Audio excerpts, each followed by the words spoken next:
They say that money doesn't grow on trees, but the truth is that the modern banking system creates currency far faster than trees can grow. Most people don't have a clue how currency is created. Economists and bankers make it sound so complex that people think they can't understand it. But I'm going to strip our monetary system down to its essence so that you can see the scam behind the curtain and just how it affects you. Every modern society creates currency in pretty much the same way. But since the US dollar is the majority of the world's currency, I'm going to use the United States as our example. It all starts when some politician says, "Vote for me and I'll make sure the government provides you more free stuff than my opponent will." But there's no such thing as a free lunch. So to provide that supposedly free stuff, the politicians vote for the country to spend more than its income. This is called deficit spending. To pay for that deficit spending, the Treasury borrows currency by issuing a bond. So what's a bond? If you think about it, a bond is really nothing but a glorified IOU. It's a pretty piece of paper with numbers printed on it that says, "Loan me $1 trillion today, and I promise over a 10-year period I'm going to pay you back that $1 trillion plus interest." But what you need to understand is that Treasury bonds are our national debt. These glorified IOUs are to be paid back by you and I and our descendants through future taxation. Therefore, when the government issues a bond, it steals prosperity out of the future so that it can spend it today. The Treasury then holds a bond auction, and the world's largest banks show up and compete to buy part of our national debt and make a profit on it by earning interest. You'll notice that as we move through this process, the big banks are there, taking a cut every step of the way. This isn't by chance, as you'll see shortly. Then, through a shell game called open market operations, the banks get to sell some of those bonds to the Federal Reserve at a profit.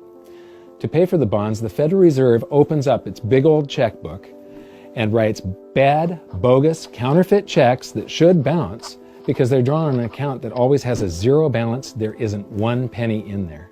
To quote from the Boston Federal Reserve, "When you or I write a check, there must be sufficient funds in our account to cover that check. But when the Federal Reserve writes a check, there is no bank deposit on which that check is drawn.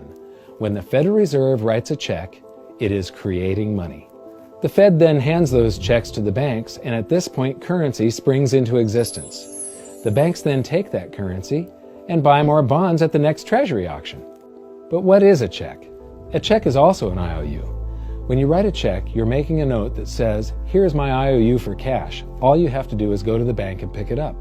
Now, it's very, very important that you understand this process because we're going to come back later and show you the devastating effect this has on you. The Treasury issues IOUs, bonds. The banks then buy those IOUs with currency.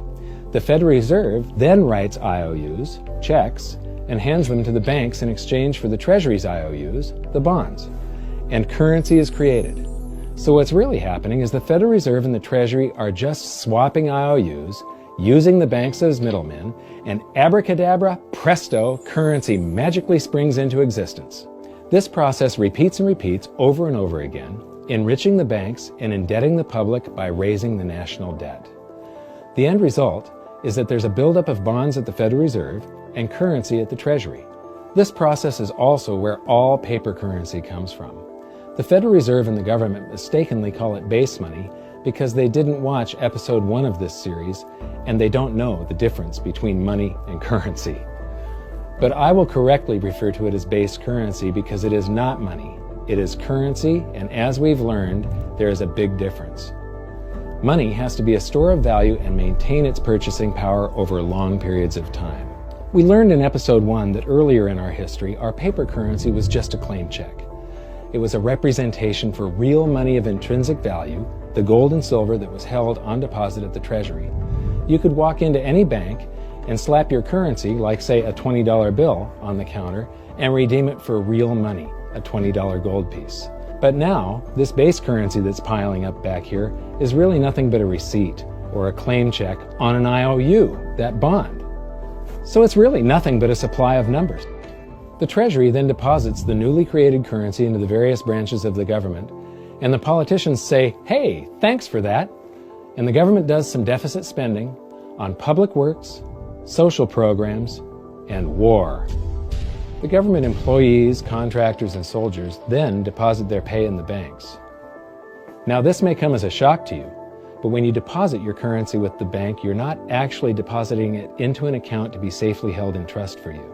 Instead, you're actually loaning the bank your currency, and within certain legal limits, they can do with it pretty much anything they please. This includes gambling in the stock market and loaning it out, at a profit, of course. Now this is where the machine of currency creation really gets cranking, because this is where something called fractional reserve lending comes into play. Fractional reserve lending is exactly what it says. The banks are allowed to reserve only a fraction of your deposit and loan the rest out. Although reserve ratios may vary, I'm going to use a 10% reserve ratio as our example. If you deposit $100 in your account, the bank can legally take $90 of it and loan it out without telling you. The bank must hold $10 of your deposit in reserve just in case you want some of it. These reserves are called vault cash. But why does your bank account still say you have $100 if the bank has stolen $90 of it? Because the bank left IOUs it created, called bank credit, in its place. Now I know this sounds crazy, but here it is in black and white from the Fed. Commercial banks create checkbook money when they grant a loan simply by adding new deposit dollars in accounts on their books in exchange for a borrower's IOU. These are nothing but numbers that the banks type into their computers. And even though these bank credit IOU numbers are very different from base currency numbers, because they only exist in computers, they are still currency. So now there is $190 in existence. Now, the reason people take out loans from the banks is to buy something. They're going to buy a house or a car or something like that. So the borrower takes the $90 that the bank loaned to him from your account, and he pays the seller of the item. But then the seller deposits that currency into his account, and his bank loans out 90% of that and leaves bank credit numbers in its place. So now there's $271 in existence. This process repeats and repeats until under a 10% reserve ratio, an initial deposit of just $100 can create up to $1,000 of bank credit, all backed by $100 of vault cash, just 10%. But as I said, reserve ratios vary wildly. On some deposits, it's 10%, on others, it's 3%, and on some forms of deposits, reserve requirements are 0. The result is that the expansion of the currency supply by the banks is far greater than even this example would lead you to believe. So once again, when currency is deposited in the banks get to lend it out, and then it gets redeposited and relent, redeposited and relent, redeposited and relent over and over again, creating bank credit all the way. This is where the vast majority of our currency supply comes from. In fact, 92 to 96% of all currency in existence is created not by the government, but here in the banking system. Now, massive amounts of currency spewing into society may at first sound like a fun idea. That is, until you remember one of the most important hidden secrets of money from episode 1, that the prices of everyday goods and services act as a sponge on an expanding currency supply. The more currency we have, the more prices rise. This is where inflation comes from. The true definition of inflation is an expansion of the currency supply. Rising prices are merely the symptom. So our entire currency supply is nothing but a couple of bucks whipped up in this hocus-pocus scam where the Treasury and the Federal Reserve swap glorified IOUs, and a bunch of numbers that the banks just type into their computers. That's it. That's our entire currency supply. It's nothing but a supply of numbers. Some of them printed, most of them typed, and there is nothing else. But if you thought that was crazy, get ready to enter the twilight zone of modern economics. We work for some of that currency supply. True wealth is your time, but we trade away moments of our lives, hour by hour, day by day, and year by year, for numbers that somebody printed on pieces of paper or just typed into a computer. Now those numbers represent our blood, sweat, tears, labor, ideas, and talent. We are what gives the currency its value. But here comes the really cruel joke. We work hard so that we can save some of that currency, so that we can pay the tax collector. In the United States, it's known as the IRS. They then turn it over to the Treasury so that the Treasury can pay the principal plus interest on that bond that the Federal Reserve bought with a check drawn on an account that has nothing in it. Now let's do a recap on this section, because this is where the system begins to rob you and I on a massive scale. Much of our taxes are not used for schools, roads, and public services, but to pay interest on bonds that the Federal Reserve bought with a check drawn on an account that has nothing in it. The Federal Reserve is committing fraud. But here's one of the biggest secrets of them all. Before the establishment of the Federal Reserve, there was no need for personal income tax. The Federal Reserve was created in 1913, and that very same year, the Constitution was amended to allow income tax. Do you really think this was just a coincidence? Ask yourself how much income tax you've paid over your lifetime. Much of it has been silently siphoned away into the hands of those who own the system. Yes, this system has owners. Who they are is an even bigger secret that we'll get to shortly. But first, we need to understand the mumbo-jumbo of the so-called debt ceiling. It's all based on a huge paradox. There was interest due on that bond, and there was interest due on every one of those loans that the banks made. That means that there is interest due on every dollar in existence. Let me ask you something. If you borrow the very first dollar into existence, and that's the only dollar that exists on the planet, but you promise to pay it back plus another dollar's worth of interest, where do you get the second dollar to pay the interest? The answer is that you have to borrow that one into existence and promise to pay it back with interest as well. So now there are $2 in existence, but you owe $4, and so on and so on. The result is there's never enough currency to pay the debt. There is always more debt in the system than there is currency in existence to pay the debt. Therefore, the whole system is impossible. It is finite. It will come to an end one day. What would happen if the government stopped borrowing to do deficit spending? Are the payments on those treasury bonds going to stop? What would happen if the public stopped borrowing and going deeper into debt? Are your house and car payments going to stop? No.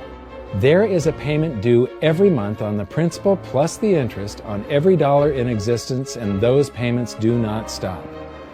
If we stop borrowing, then no new currency is created to replace the currency that we used to make those payments.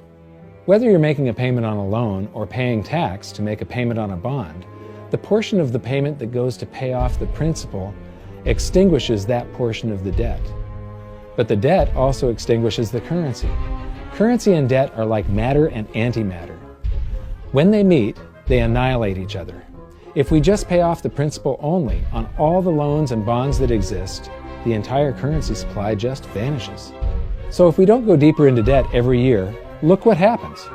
The whole thing goes into a deflationary collapse under the weight of those payments. Politicians and pundits alike talk about balancing the budget, paying down the debt, and living within our means. They don't understand that that is deflationary. It is impossible to do under our current monetary system without collapsing the whole economy. This is why any talk of a debt ceiling is not only ridiculous, it's delusional. The system is designed to require ever-increasing levels of debt just to continue. And that's why politicians will always kick the can down the road and raise this so-called debt ceiling over and over again until the whole system finally collapses under its own weight. In other words, they don't want it to collapse on their watch. The Founding Fathers of the United States knew the dangers of central banking and fought to free themselves from this very thing. The Revolutionary War started out as a tax revolt, but now we must pay tax just to have a monetary system. Having just suffered through the hyperinflation of the continental dollar, which was printed into oblivion to finance the Revolutionary War, they understood the dangers of fiat currency and debt-based monetary systems. So to protect future generations from institutional theft and out-of-control government, they wrote into the Constitution that only gold and silver can be money for the simple fact that you can't print them. Our current system is not only unconstitutional, but it robs us of the liberty and prosperity our forefathers fought and died for. We are all feeling the effects of ignoring the Constitution right now. By forcing more currency into circulation, our purchasing power is diluted. Inflation is a slow and insidious stealth tax that is simply the result of this debt-based monetary system. This system empowers and benefits those who create the currency and receive it first, as they get to spend it into circulation before it has an effect on the economy. They're stealing purchasing power from you and transferring it to the banks and the government every hour of every day because of this false monetary system. And it's not like the people at the top don't know this. To quote the Federal Reserve, the decrease in purchasing power incurred by the holders of money due to inflation imparts gains to the issuers of money. This is a fraud. It is a pyramid scheme, it is a Ponzi scheme, it's a scam, and it's a lie. Our entire monetary system is nothing but a form of legalized theft. But here's the biggest con job of them all. The Federal Reserve is not federal, it has stockholders. There is no federal agency that has stockholders. What's a stockholder? A share of stock represents a percentage of ownership in a corporation. So the stockholders are the owners of that corporation. Therefore, the Federal Reserve is a private corporation with owners. And you can see it for yourself if you go to the Federal Reserve's website, and it will say, the stockholders receive an annual dividend of 6%. Now we know that the stock in the Federal Reserve was originally issued to the largest banks in the United States. But because of mergers and acquisitions through the years, you can't actually trace who owns the stock in the Federal Reserve. That's a very closely guarded secret.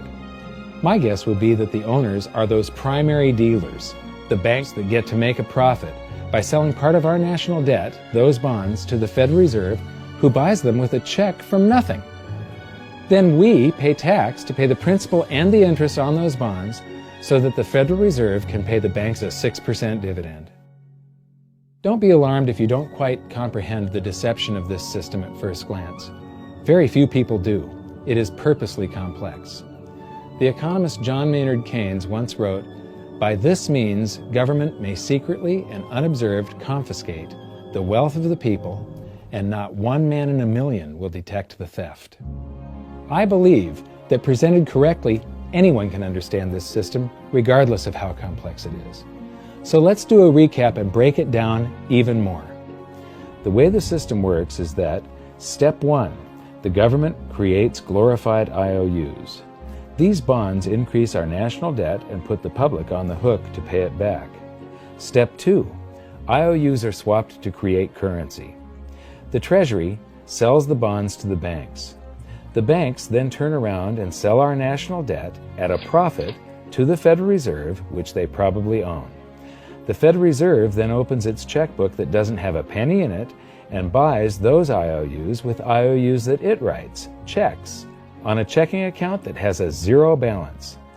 Then they give those checks to the banks and currency just springs into existence, and then the whole process repeats. This results in a buildup of bonds at the Federal Reserve and currency at the Treasury, which is really just a supply of numbers. The Treasury then deposits the numbers in the various branches of the government, and we get to step 3. The government spends the numbers on promises, public works, social programs, and war. Then the government employees, contractors, and soldiers deposit their pay into the banks, and we get to step 4, where the banks multiply the numbers by magically inventing more IOUs through fractional reserve lending, where they steal a portion of everyone's deposit and lend it out. That currency gets redeposited, and then a portion is stolen again, and the process repeats over and over, magnifying the currency supply exponentially. Then we work for some of those numbers, which brings us to step 5, where our numbers are taxed.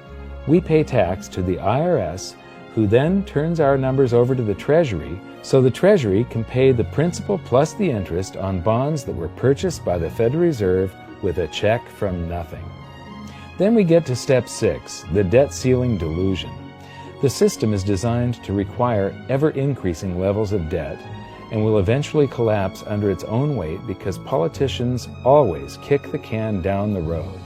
They don't want it to collapse on their watch. And finally, step 7, the secret owners take their cut. The world's largest banks own the Federal Reserve. Those banks make a profit selling our national debt to the Fed. They make a profit when the Fed pays them interest on the reserves held at the Fed, and the Fed pays them a 6% dividend on their ownership of the Fed. This system is fundamentally evil. It funnels wealth from the working population to the government and the banking sector. It is the cause of the artificial booms and busts of modern economies, and it causes great disparity of wealth between the rich and the working class. And it is only possible because we no longer use real money, we use currency. But worst of all, it is a form of enslavement. Bond is the root word of bondage.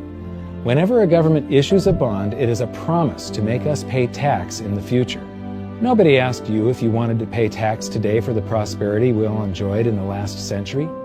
Nobody is asking our children if they want to work hard in the future to pay for the prosperity we're enjoying now. George Washington once wrote to James Madison, "No generation has the right to contract debts greater than can be paid off during the course of its own existence." By stealing prosperity from tomorrow so we can spend it today, we enslave ourselves and future generations. Now this all sounds pretty bad, but there is great hope, for you are the greatest threat to this false monetary system. This system relies on the public being ignorant of its workings.